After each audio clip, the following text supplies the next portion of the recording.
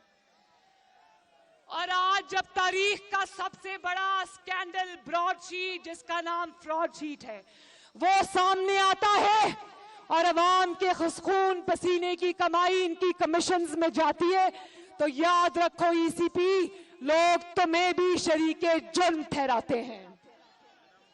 اور آج جانتے ہیں، آج ملیشیا میں، میرے بھائیوں بات سنو، آج ملیشیا میں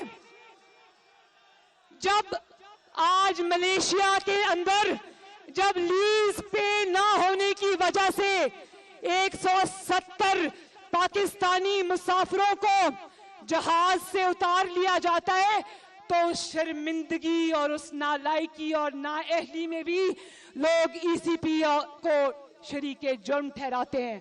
اور آج جب ہزارہ برادری کے ساتھ ظلم ہوتا ہے، ان کے گلے کٹتے ہیں. میں گئی تھی وہاں پر ان کو گلے لگانے کے لیے، میرے رونگٹے کھڑے ہو گئے تھے ان کی درد کی داستان سنتے ہوئے. اور آج جب وہ اس جعلی وزیر اعظم کو کہتے ہیں کہ ہمارے پاس آؤ، ہماری لاشیں پڑی ہیں، تو یہ کہتا ہے کہ یہ مجھے بلیک میل کر رہے ہیں. اور جب آج پاکستانیوں کے ساتھ اور ہزارہ برادری کے ساتھ یہ توہین آمیز سلوک ہوتا ہے کہ یہ کوئٹہ جاتا بھی ہے تو وہاں پر ایک یونیورسٹی میں بیٹھ کر جو متاثرین ہیں، جن کے بھائی بیٹے اور خاون شہید ہو گئے، ان کو کہتا ہے میرے پاس چل کر آؤ، میں نے تم سے تعزیت کرنی ہے. تو آج اس قسم کی جو تضحیک پاکستان کے عوام کی آج ہو رہی ہے، ای سی پی سن لو کہ پاکستان کی عوام تمہیں بھی اس جرم میں شریک سمجھتی ہے. اور ای سی پی جواب دو، ای سی پی جواب دو، بولو ای سی پی جواب دو کہ پاکستان کے ساتھ یہ تاریخ کا سب سے بڑا ظلم جو سلیکٹڈ اور سلیکٹرز نے کیا تھا، آپ بتاؤ کہ آپ اتنے بڑے جرم میں حصے دار کیوں بنے؟ کیا بگاڑا تھا ان معصوم پاکستانیوں نے آپ کا؟ کیا بگاڑا تھا ان معصوم پاکستانیوں نے آپ کا؟ اور یاد رکھنا، اداروں پر وہ شخص ہوتا ہے جو اداروں کو یرغمال بنا کر زبردستی ان سے ناانصافی پر مبنی فیصلے لیتا ہے. کیونکہ یہ جو ایجنٹس ہوتے ہیں نا، جو پیچھے کام کرتے ہیں، یہ سامنے نہیں آتے، سامنے ہوتے ہیں ای سی پی جیسے ادارے، اور عوام کی انگلیاں پھر ان اداروں کی طرف اٹھتی ہیں.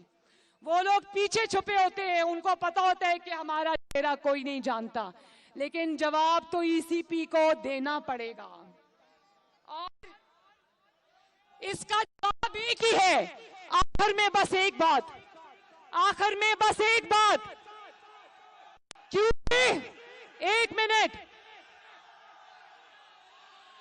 آخر میں ایک ہی بات،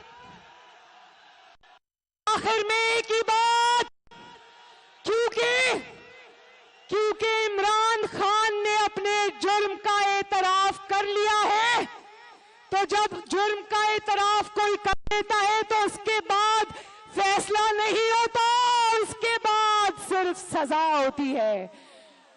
تو پاکستان زندہ باد، پی ڈی ایم زندہ باد، پاکستان پائندہ باد. اللہ حافظ.